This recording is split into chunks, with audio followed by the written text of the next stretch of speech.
Hi guys, in this video we're going to take a look at how you can enable or disable auto download files you receive over mobile data for text messages on the Samsung Galaxy S22 series.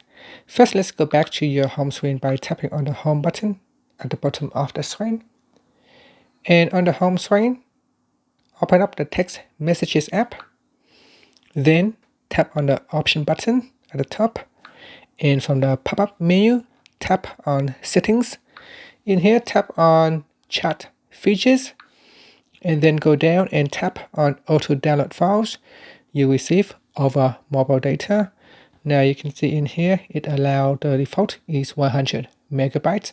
Now if you have a limited quota on your data plan, sometimes you don't want your phone to automatically download a huge data file, so you can turn it off by selecting Disable.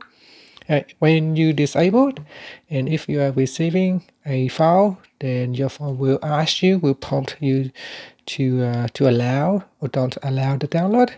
So you will have to allow the download manually. Otherwise, you can select auto download. The default is 100. You can also set the maximum file size to 1.9 megabyte, 4.8, 9.5, 24 or 48 megabyte. So you can select one of the options up here. Otherwise, you can simply just choose disable. And that's it. Finally, you can tap on the back key to go back to messages, or you can tap on the home button to go back to the home screen. Thank you for watching this video. Please subscribe to my channel for more videos.